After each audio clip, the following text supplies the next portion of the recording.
Movie की story में दिखाया जाता है कि दो टीनेजर बच्चों के पेरेंट्स एक कार एक्सीडेंट में मारे जाते हैं। अब ये दोनों बच्चे आगे कैसे सरवाइव कर पाएंगे, इसी बारे में इस मूवी में दिखाया गया है। तो चलिए शुरू करते हैं आज की इस एक्सप्लेनेशन वीडियो को। मूवी स्टार्ट होती है और हम रूबी को देखते हैं, जो कि अपने फ्रेंड्स के साथ हॉरर मूवी देखने के लिए आई है। लेकिन उसे घर पहुंचने में बहुत लेट हो जाती है, जिससे कि अगले दिन उसके पेरेंट्स उसे बहुत डांटते हैं।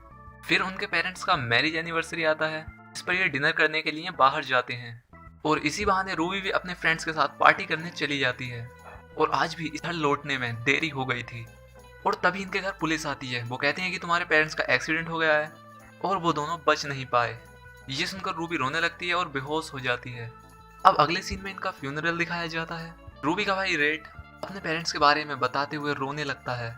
तब वहीं पर खड़े हस्बैंड वाइफ, जिनका नाम मिस्टर एंड मिसेस ग्लास होता है, उन्हें संभालते हैं, क्योंकि ये दोनों उनके पेरेंट्स के फ्रेंड होते हैं। अब इनका मामा जैक भी यहाँ पहुँचता है और ये 10 साल बाद इनसे मिलने आता है, इसलिए रूबी उससे नाराज होती है। तब जैक उसे मनाते हुए कहता है कि अगर कभी भी तुम्हें किसी चीज़ की ज़रूरत हो तो मुझे बता देना। फिर उनका लॉयर रूबी से मिलने आता है। वो कहता है कि तुम्हारे पेरेंट्स ने तुम दोनों के लिए इतने पैसे छोड़े हैं कि तुम्हें कभी काम करने की ज़रूरत नहीं होगी। रूबी पैसों के बारे में पता करती है, पर लॉयर ये बात अभी बताने से मना कर देता है। वो कहता है कि तुम अभी टीनेजर हो और उन्हें मिस्टर एंड मिसेस ग्लास को उनका लोकल गार्डियन बताता है, क्योंकि वो इन्हें लेने आए हैं। अब क्योंकि मिस्टर एंड मिसेस ग्लास का कोई भी बच्चा नहीं होता, इसलिए वो इन्हें एक्सेप्ट कर लेते हैं और फिर उन्हें अपने घर ले जाते हैं। इनका घर बहुत बड़ा होता है। रूबी और रीड को ये देखकर काफ़ी अच्छा लगता है, लेकिन उन दोनों को एक ही रूम दिया जाता है।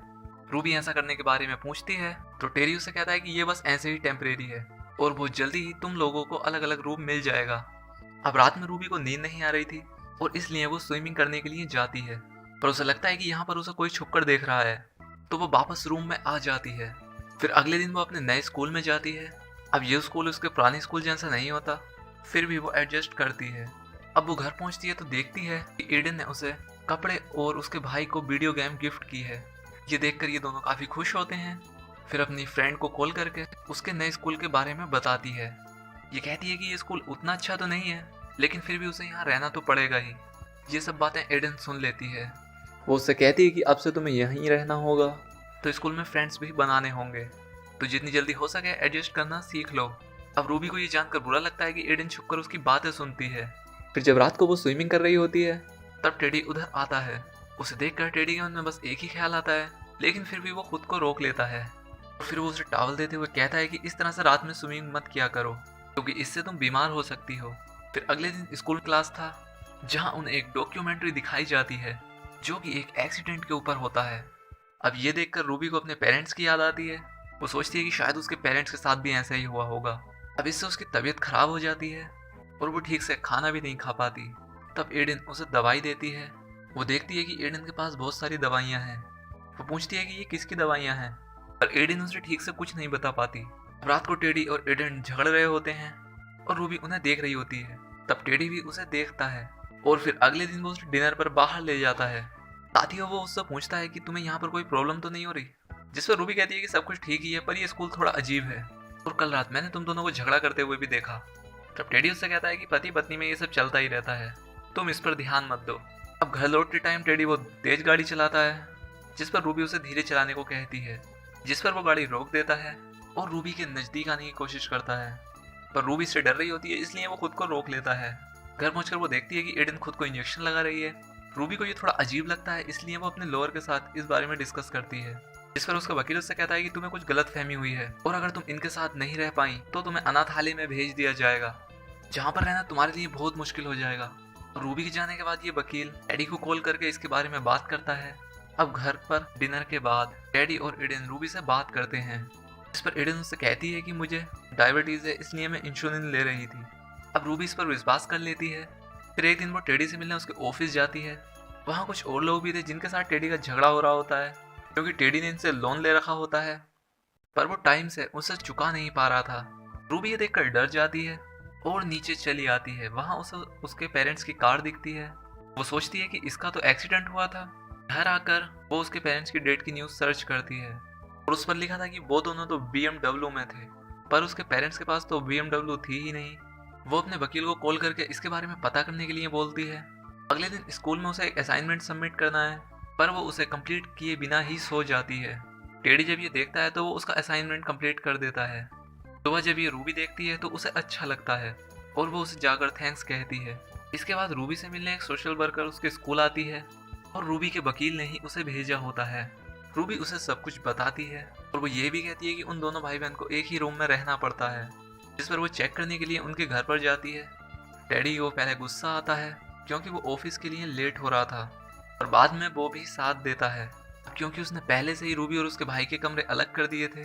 अब रूबी का भाई भी टेडी और ईडन के बारे में सब अच्छी ही बातें बताता है। तो ये सब सुनकर सोशल वर्कर कन्विंस हो जाती है और वहां से चली जाती है। पर रूबी को अपने भाई पर गुस्सा आता है। तभी उसे डस्टबिन में उसे उसके कॉलेज का एक लेटर मिलता है। टेडी ने उसके कॉलेज को मना कर दिया था और $30,000 खुद ही हड़प कर लिए थे। रूबी के मामा ने उसे लेटर भेजा था पर टेडी ने वो लेटर भी उसे नहीं दिया। उधर उस पर रूबी का फोन नंबर भी होता है जिसे वो अपने पास रख लेती है। अब ये सब चीजों से काफी अजीब लग रही थी तो वो अपने वकील को इस बारे में ईमेल करके बताना चाहती है, पर टेडी ने उसकी ईमेल आईडी को ब्लॉक कर दिया होता है। इसके बाद वो टेडी को फोन पर किसी के साथ बात करते हुए पाती है, जिस पर टेडी कह रहा था कि मैं धीरे धीरे करके सभी पैसे वापस कर दूंगा और अब तो मेरे पास सिर्फ $30,000 ही है। वो भी समझ जाती है कि ये वही पैसे हैं जो उसके कॉलेज से वापस आए हैं। वो समझ जाती है कि टेडी उसके पैसों के पीछे पड़ा है। फिर अगले दिन स्कूल से वो अपने वकील को कॉल करती है। वो बताता है कि उस दिन तुम्हारे पेरेंट्स जिस कार में थे वो कार टेडी की थी। अब रूबी को टेडी के ऊपर शक हो गया था। उसे लगने लगा था कि टेडी ने ही उसके पेरेंट्स का मर्डर किया है। टेडी ने जो असाइनमेंट उसके लिए लिखा होता है वो कॉपी किया होता है, इसलिए रूबी की टीचर उसे पकड़ लेती है। टेडी चाहता है कि रूबी को इस स्कूल से निकाल दिया जाए ताकि उसके पैसे भी बच जाएं। वो समझ चुकी थी कि दोनों बहन भाई इस घर में सेफ नहीं है, इसलिए आधी रात को ये दोनों टेडी की कार चुरा कर भागने लगते हैं। पर टेडी जाग जाता है और उनका पीछा करता है।